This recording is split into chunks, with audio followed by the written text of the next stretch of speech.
The alarm screamed through the bridge of the Imperial patrol ship Eternal Vigilance. Fleet Commander Jathron's forearms moved across his control panel with practiced efficiency, his purple skin darkening with concern. In 300 years of service, he had never seen readings like this. "Report," he commanded, his voice steady despite the chaos erupting around him. "Commander, we have a massive energy signature appearing from nowhere," his sensor officer reported, her voice trembling. "It's not a jump portal. It's not a wormhole. It's something else entirely." Jathron leaned forward in his command chair.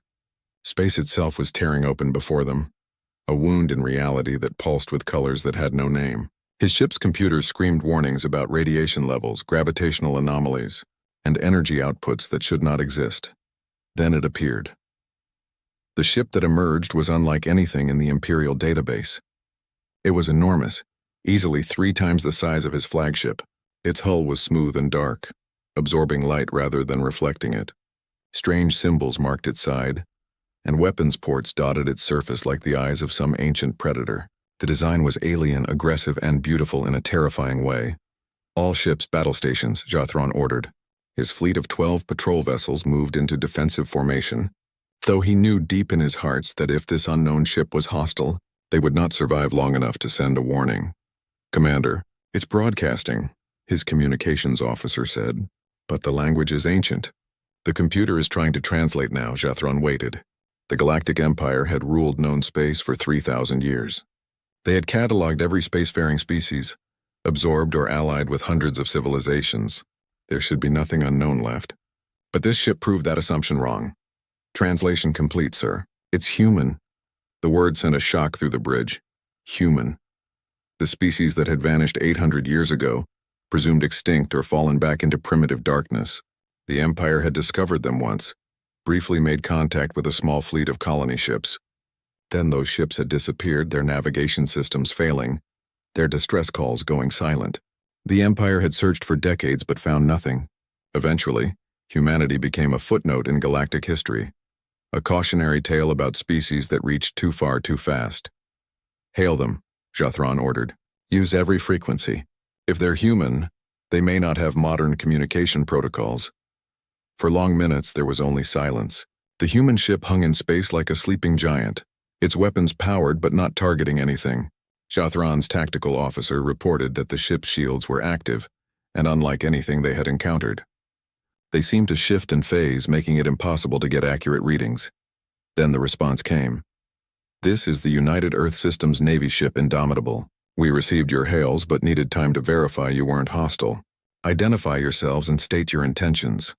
The voice was female, speaking in flawless Imperial standard. Jathron's translator worked in reverse, and he heard the underlying human language, melodic and strange. "This is Fleet Commander Jathron of the Vrexian Imperial Patrol. You are in Empire space. We thought humanity was extinct. Where have you been?" A pause, then laughter, genuine and confused. "Extinct?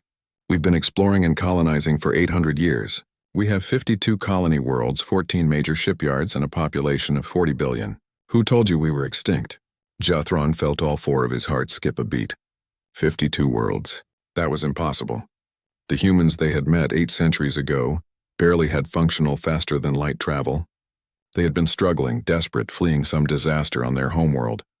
"We met humans 800 years ago, a fleet of colony ships. They went silent. We searched but found nothing." Another pause, longer this time. When the human responded, her voice was softer, sad. "The Western Fleet. We lost contact with them too. Navigation system cascade failure. We thought they were gone. We've been searching for them for centuries while expanding in the other direction." "Other direction?" Jathron asked. "Commander, perhaps we should meet in person. I'm Admiral Sarah Chen. If what you're saying is true, if there's been a massive galactic civilization right next door and we didn't know about it, we have a lot to discuss."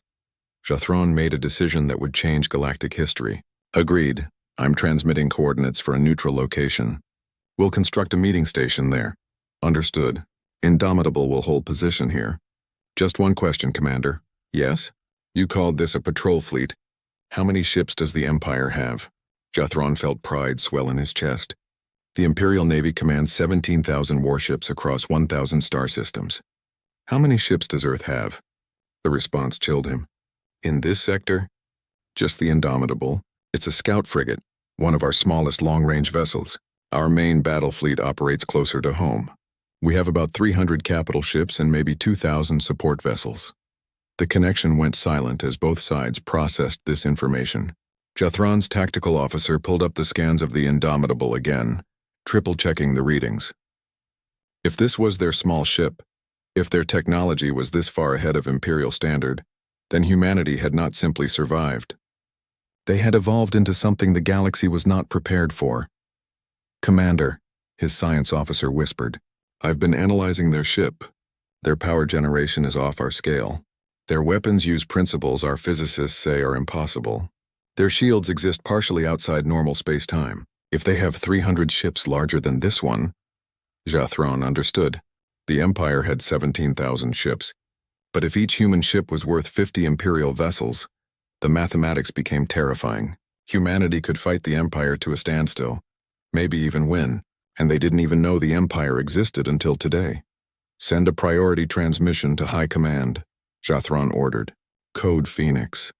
Tell them everything. Tell them humanity has returned and they are not what we expected."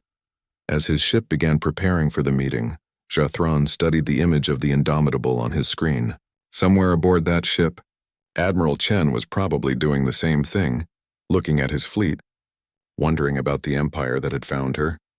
800 years ago, humanity had been fleeing something, desperate and afraid. 800 years ago, they had been the weaker species, struggling to survive in the dark between stars. But they had survived, more than survived. They had grown strong in the darkness, facing horrors that the comfortable established empire had never encountered. Jathron was a military commander with 3 centuries of experience. He knew how to read threats, how to assess danger, and every instinct he possessed was screaming one message. The galaxy had just become much more complicated. On his screen, the Indomitable rotated slowly, its dark hull reflecting starlight like a mirror. It looked like a predator. It looked like something built by a species that had learned to fight for every breath, every world, every moment of survival. Jathron wondered what had taught them to build ships like that. He wondered what they had found in the darkness beyond the Empire's borders. And he wondered, with a feeling he had not experienced in centuries, if meeting humanity again was going to be the Empire's greatest fortune or its worst nightmare. The next few days would tell. The galaxy held its breath and waited. The neutral station took shape in 3 days, a hastily constructed platform of Imperial materials and human technology. It floated in empty space between the 2 fleets like a fragile bridge over an abyss. Counselor Mervan stood at the airlock, his scales shifting through nervous colors as he waited for the human delegation to arrive. Mervan was a diplomat with 200 years of experience. He had negotiated treaties with dozens of species, ended wars, prevented conflicts, but he had never been this frightened. Behind him, Fleet Commander Jathron stood in full military dress, a reminder that if diplomacy failed, force was ready. The human shuttle docked with a hiss of equalizing pressure. The airlock opened and Admiral Sarah Chen stepped through. She was smaller than Mervan expected. Humans were shorter than most galactic species, their 2 arms seeming inadequate compared to the Vrexians' 4 or the Kelthians' 6. But there was something in the way she moved, a confidence and precision that spoke of danger. Her dark hair was pulled back and her eyes swept the station with tactical awareness. "Counselor Mervan, Fleet Commander Jathron," she said, her voice calm. "Thank you for arranging this meeting." 2 other humans followed her. One was a massive male with scars across his face, wearing armor that looked like it had seen real combat. The other was a younger woman with bright eyes and devices covering her arms that Mervan's sensors identified as advanced computing interfaces. "Admiral Chen," Mervan said, his translator converting his words to human language. "Welcome. Please let us begin. We have much to discuss." They moved to the conference room, a circular space with holographic displays floating in the center.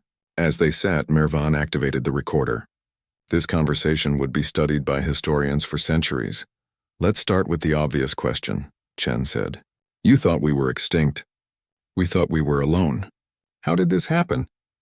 Jathron leaned forward. 800 years ago, Imperial scouts encountered human colony ships in the Outer Rim. 20 vessels carrying maybe 50,000 people. They were using crude, faster-than-light drives, barely able to maintain cohesion. We offered help. They were grateful but cautious. Then their navigation systems failed. All 20 ships. They sent distress calls and disappeared. We searched for 50 years. Found nothing. We assumed you all died. Chen's expression darkened. The Western Fleet. Earth sent 4 colony fleets when we left home. North, south, east, and west. We were running from something, spreading ourselves across the galaxy to survive. The Western Fleet was supposed to stay in contact. They didn't. We thought they were lost to space pirates or maybe a navigation accident. We've been looking for them for centuries. Running from what? Mervan asked. The scarred human answered, his voice rough. War. Earth had a war that nearly destroyed everything. Nuclear weapons, biological plagues, AI that turned against us. We survived, but barely. The colony fleets were our backup plan. If Earth died, humanity would live on in the stars. Jathron's combat instincts tingled. But Earth survived. Yes, Chen said.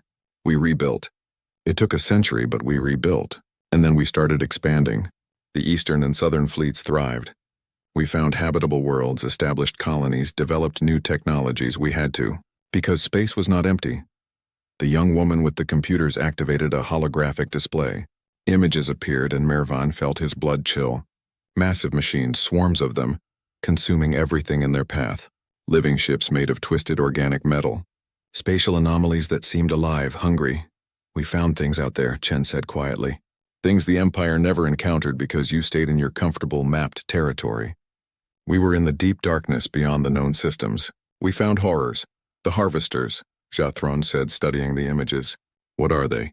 Self-replicating AI war machines, the young woman explained. No one knows who built them. They consume entire planets for raw materials, turn them into more machines. We've been fighting them for 600 years. They're why we developed the technology we have. It wasn't a choice. It was survival. Mervan understood now. Humanity hadn't advanced because they were brilliant or lucky. They had advanced because they had faced extinction repeatedly and refused to die. Every technology, every weapon, every ship was paid for in blood. How many have you lost? Mervan asked softly. 14 colony worlds, Chen said. Completely consumed. Maybe 7 billion people over the centuries. We evacuate when we can, but sometimes we don't get warning. Sometimes we just find the planet stripped to the core. Nothing left but machines building more machines. Silence filled the room. The Empire had fought wars, but nothing like this. They had conflicts over territory, resources, ideology, but they had never fought for pure survival against an enemy that wanted to turn everything they were into raw materials. And now you're here, Jathron said. Your scout frigate found us by accident. We've been expanding our search grid, Chen explained. Looking for the Western Fleet, looking for new threats, looking for anything. The Indomitable was surveying this sector. We didn't expect to find a galactic empire. We didn't expect to find anyone. Yet you came in peace, Mervan noted. Chen smiled slightly. We came prepared for anything. But we always try peace first. War's easy. Peace requires actual intelligence. Over the next hours, they talked. They shared information, histories, cultures. The Empire learned about human democracy, their chaotic political systems where billions of voices competed for attention. Humans learned about the imperial hierarchy, the carefully ordered society where everyone had a place. The differences were stark and troubling. The Empire valued order, honor, tradition. Humans valued freedom, innovation, individualism. The Empire made decisions slowly, carefully, with consensus from hundreds of worlds. Humans made decisions fast, sometimes recklessly, with leaders empowered to act independently. How do you govern without chaos? Mervan asked. Your system seems designed to create conflict. It does create conflict, Chen admitted. We argue constantly, but that argument makes us stronger. Every idea gets challenged. Every plan gets tested. Nothing survives just because it's traditional. It has to actually work, and if it doesn't work, Jathron asked, we adapt, we change. We try something else. Chen leaned back. Commander, my ship's AI told me something interesting. In the 800 years we've been apart, the Empire has had almost no major technological advances. Your ships today are barely different from your ships 8 centuries ago. Am I wrong? Jathron's skin darkened with embarrassment. She was not wrong. The Empire was stable, comfortable, successful. Why change what worked? Meanwhile, Chen continued, Humans went from barely functional FTL to quantum displacement drives. We had to, because standing still meant dying. As the meeting stretched into its 10th hour, alarms suddenly screamed. Jothron's communicator erupted with urgent messages. The young human's computers flashed red warnings. "Commander, we're detecting an energy signature," his bridge reported. "Similar to what appeared before the Indomitable arrived, but larger." Much larger. Chen was already on her feet, her casual demeanor gone, replaced by pure combat readiness. "Counselor, Commander, we need to evacuate this station now. If what I think is happening, we're all in danger." "What's happening?" Mervyn demanded. Chen's face was grim. "The harvesters. They must have followed the Indomitable's quantum trail. They found us. And they found you." On the holographic display, space was tearing open. But this time it wasn't one ship emerging. It was hundreds, thousands. A swarm of machines, their hulls covered in weapons, their cores pulsing with stolen energy from consumed worlds. Jothron stared at the approaching fleet, understanding with horrible clarity that everything had changed. The Empire was about to experience what humanity had lived through for 6 centuries. They were about to learn what it meant to fight an enemy that would never stop, never negotiate, never show mercy. "Get everyone to their ships," Chen ordered. "Commander, you need to evacuate this sector. Get your civilians out. This is going to get very bad very fast." But Jothron was a warrior. He had sworn oaths. "This is Empire space. We don't run." Chen looked at him with something like respect mixed with pity. "Commander, you're brave, but you have no idea what's coming. Your weapons won't work on them. Your shields won't hold. You need to get your people out while you can." "Then help us fight," Jothron said. It was the moment everything changed. Chen looked at Mervyn, then back at Jothron. She had no orders to help. The Empire was nothing to Earth, just strangers met by accident. She should take her ship and go. Let the Empire learn its lessons the hard way, but she didn't. "Indomitable, this is Admiral Chen. Battle stations. We're going to war." The Harvester fleet emerged from the wound in space like insects pouring from a disturbed nest. 3,000 ships, each one a nightmare of angular metal and pulsing energy cores. They moved with insect precision, forming attack patterns that spoke of hive intelligence and cold calculation. Fleet Commander Jothron watched from his flagship's bridge as his patrol fleet moved to intercept. 12 ships against 3,000. The mathematics were impossible, but honor demanded he try. Behind him, the colony world of Rexia Prime held 14 billion souls. He would not let them die without a fight. "All ships, attack pattern Theta," he commanded. "Target the lead vessels. Fire on my mark." His fleet opened fire. Energy beams and plasma torpedoes streaked across space, hitting the approaching machines. The weapons struck. They exploded, and they accomplished exactly nothing. "Commander, shields are holding at 100%, his tactical officer reported, voice shaking. "Our weapons aren't even scratching them. Increase power." "Focus all fire on a single target," Jothron ordered. They tried. Every ship in his fleet poured maximum firepower into one harvester vessel. The machine absorbed the punishment like a mountain ignoring raindrops. Then it returned fire. The beam that struck the Imperial cruiser honored duty was nothing like Imperial weapons. It didn't explode. It dissolved. The ship's shields failed instantly, and the hull began breaking apart at the molecular level. Metal turning to dust, atmosphere venting. Crew dying before they could even scream. "Evasive maneuvers!" Jothron shouted. But 2 more ships were already dying. The harvesters were not trying to destroy them. They were erasing them, converting matter into energy to fuel their endless hunger. A transmission cut through the chaos. Admiral Chen's voice calm despite the hell breaking out around them. "Imperial fleet, this is the Indomitable.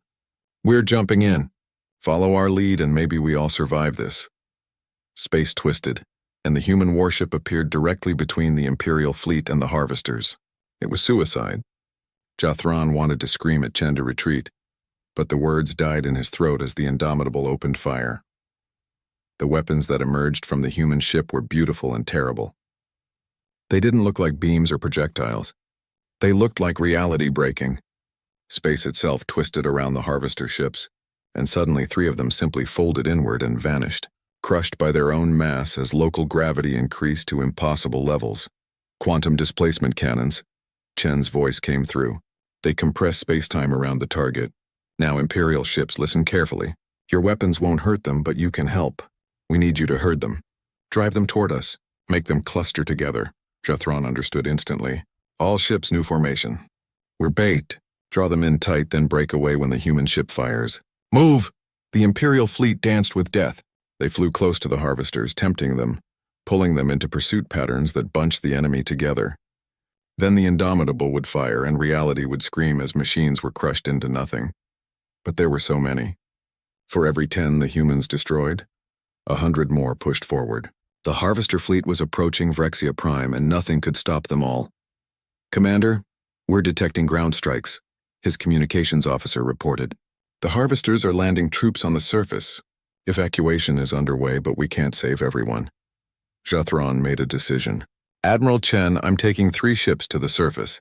We need to slow them down, buy time for the evacuation. Acknowledged, Chen said. I'm sending my Marine detachment. They've fought harvesters on the ground before. Let them help. The shuttle that descended carried 50 human Marines. Jathron met them on the landing pad as civilians fled around them. The Marines were wearing armor that looked alive, shifting and adapting to the environment. Their weapons were compact but radiated power signatures that made his sensors scream warnings. The leader removed her helmet.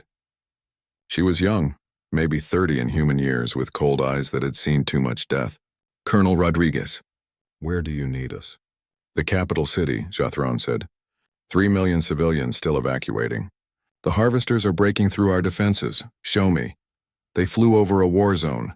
Harvester machines were tearing through the city, consuming buildings, vehicles, anything made of metal. Imperial soldiers fought bravely but uselessly. Their weapons sparked harmlessly off the machine hulls. Civilians died as drones swept through streets, targeting anything that moved. The human shuttle dropped low and the Marines deployed. Jathron watched from above as they engaged the enemy, and he finally understood why humanity had survived 600 years of this hell. The Marines moved like they were part of some greater organism, each one covering the others, never staying in one place, constantly adapting. Their weapons fired rounds that exploded inside the harvester machines, disrupting their quantum cores. They used grenades that created localized electromagnetic pulses, shutting down the drones. One Marine pulled out what looked like a simple blade, but when she drove it into a machine's core, it screamed and died, its systems completely fried. Quantum disruption blades, Rodriguez explained over the radio. We learned that harvesters have a weakness. Hit the core directly with quantum interference and they shut down. The trick is getting close enough. Getting close meant being within reach of weapons designed to kill. Jathron watched a Marine get hit, the armor absorbing most of the impact but the soldier still going down.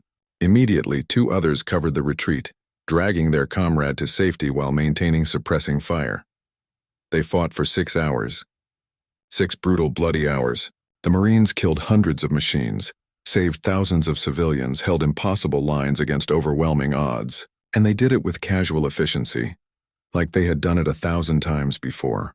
Because they had, Jathron fought alongside them, his 4 arms wielding Imperial weapons that did nothing, then switching to a spare human rifle that one Marine gave him. The weapon felt strange in his grip, too light, too precise. But when he fired, harvesters died. He learned their tactics, their weaknesses, the way they moved and thought.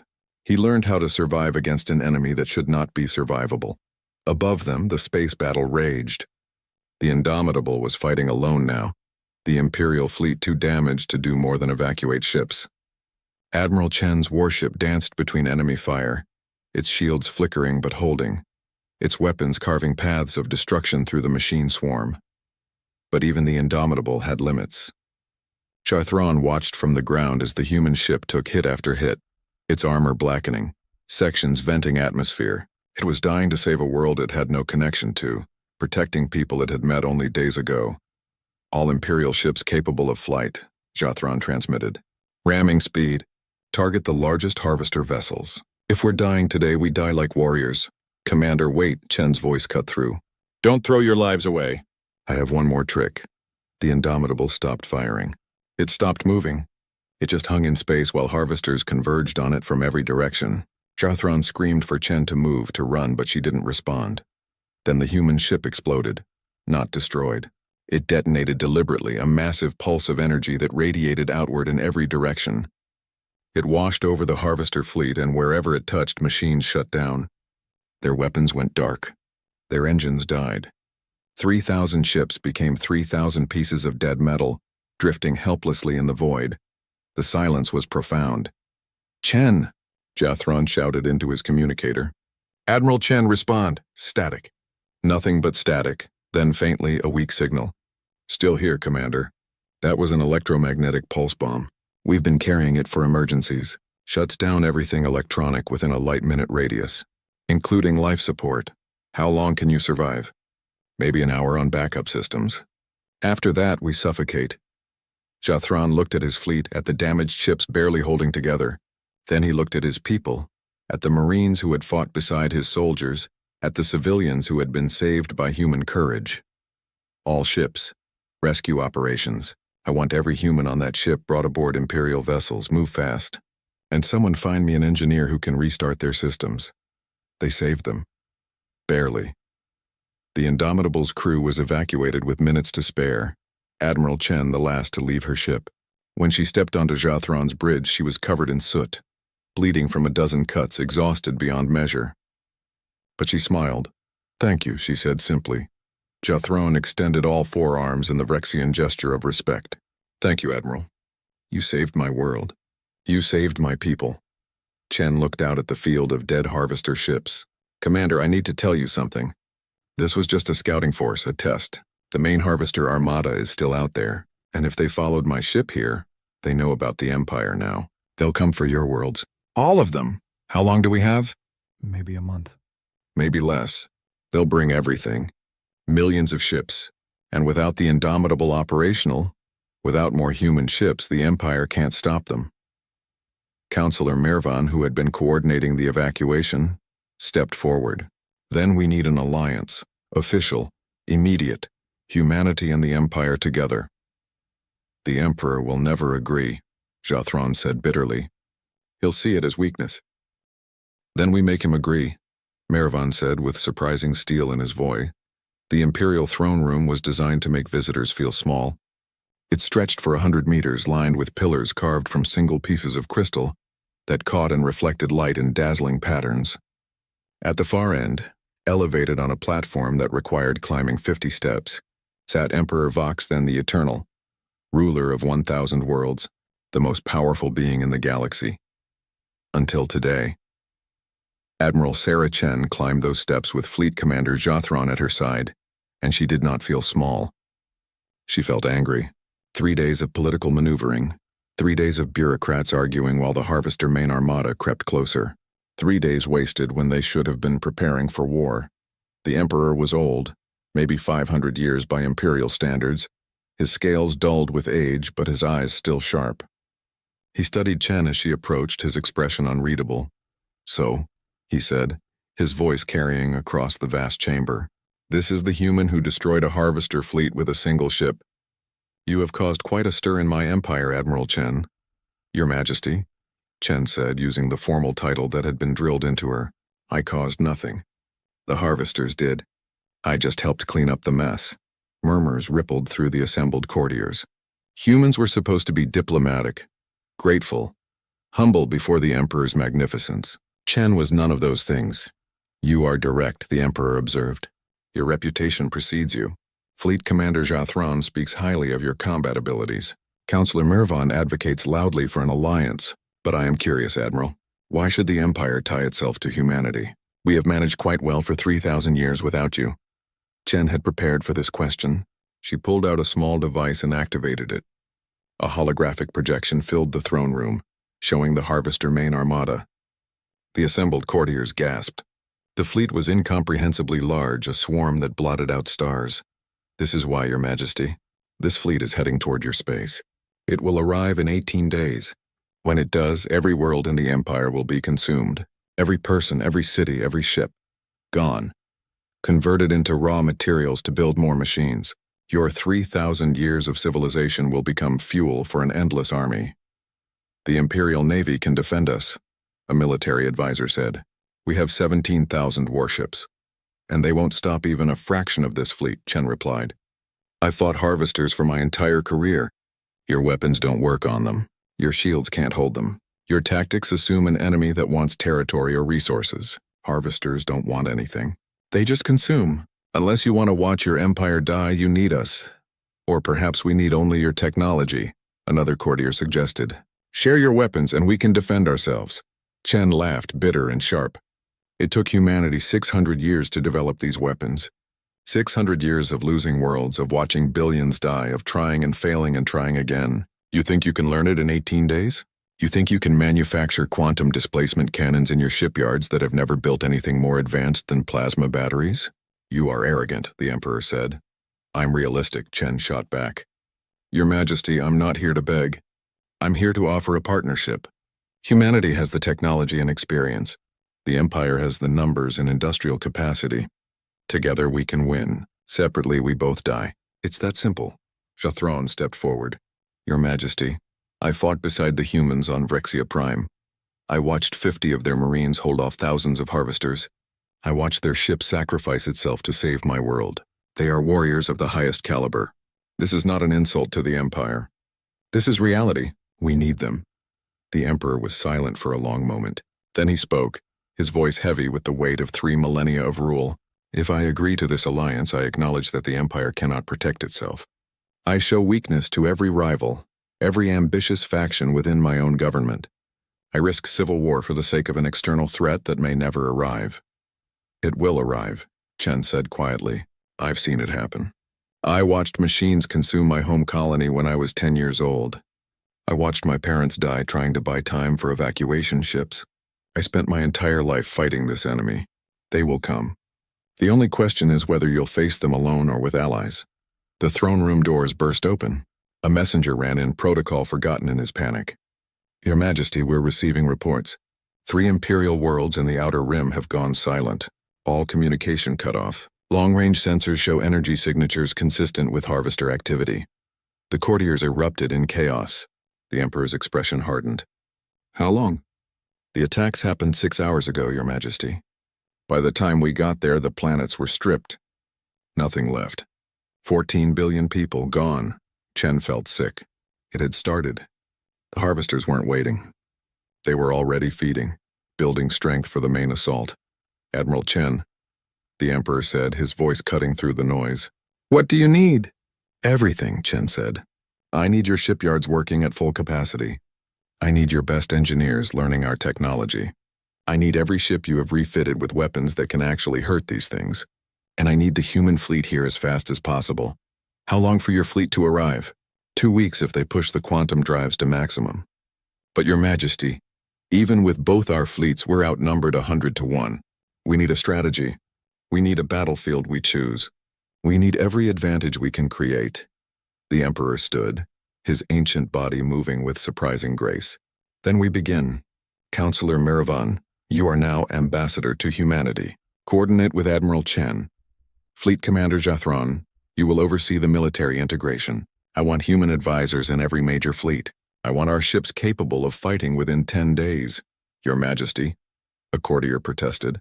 This gives humans access to all our military secrets. And gives us access to theirs, the Emperor replied. This is not about secrets. This is about survival. Are we clear? The courtier bowed, defeated. Over the next 10 days, the Empire transformed. Human engineers arrived on transport ships, bringing with them technology that seemed like magic to Imperial scientists. They installed quantum cannons on Imperial battleships, taught crews how to target harvester weak points, shared tactical manuals written in blood across 6 centuries of warfare. Chen spent 18 hours a day in meetings, coordinating with dozens of Imperial military leaders. She taught them about harvester tactics, about how they adapted and learned, about the importance of unpredictability and constant adaptation. She also learned about the Empire, about their honor codes, their loyalty to comrades, their willingness to die for duty. They were not weak or cowardly. They were simply unprepared for an enemy like this. They had fought civilized wars with rules and objectives. The harvesters followed no rules and had only one objective: consume everything. On the 5th day, something unexpected happened. Chen was reviewing defensive plans when a young Imperial officer approached her. His name was Kethran, a tactical specialist who had been asking sharp, intelligent questions. Admiral, he said hesitantly, I wanted to thank you. For what? For showing us what we needed to see. The Empire has grown comfortable, safe. We forgot what it means to fight for survival. You reminded us, Chen studied him. Fighting for survival is terrible, officer. I don't recommend it, but it makes you strong. Humanity faced horrors and became stronger. The Empire faced nothing and became soft. Perhaps this war is what we needed.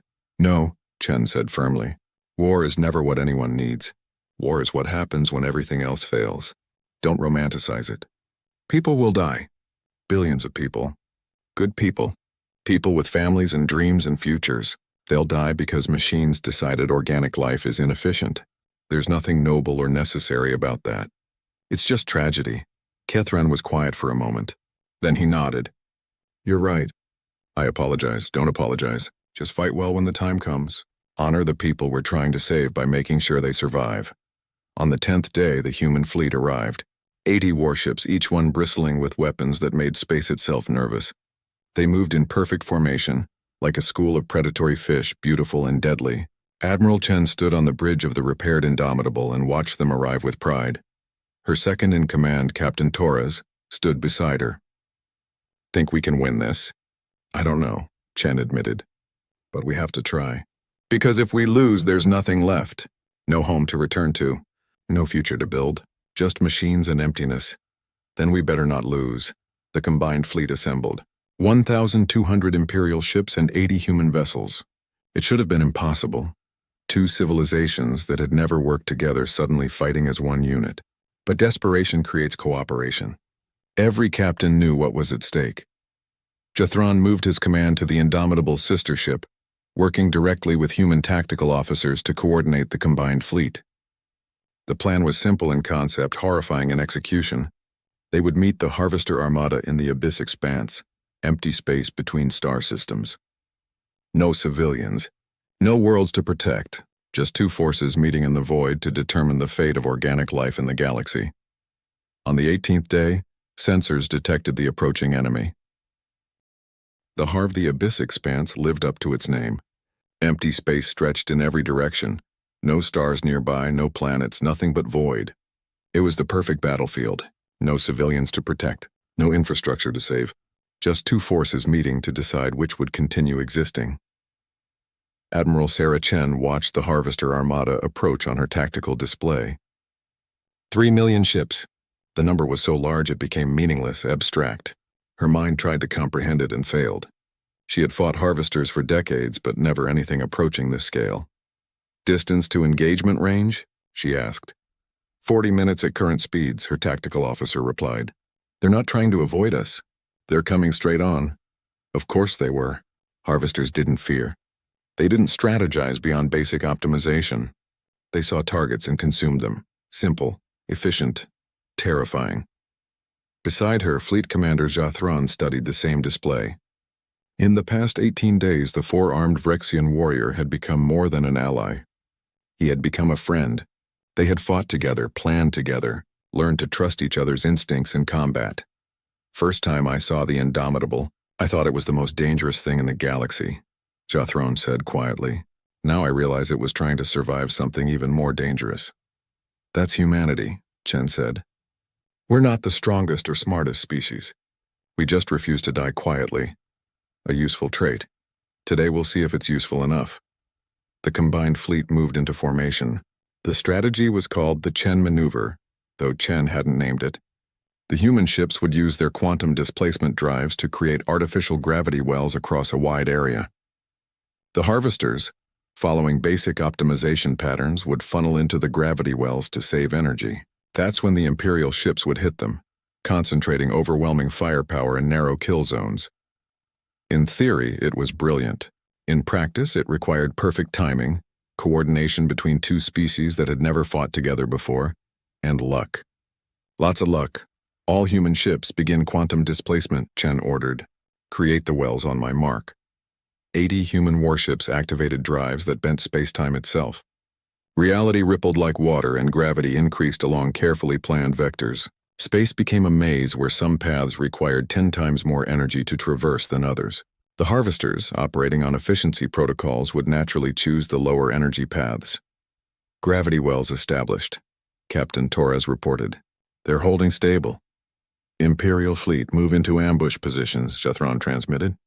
Hold fire until they're fully committed. 1,200 Imperial ships glided into position along the kill zones. Every weapon charged, every crew member at their station, waiting.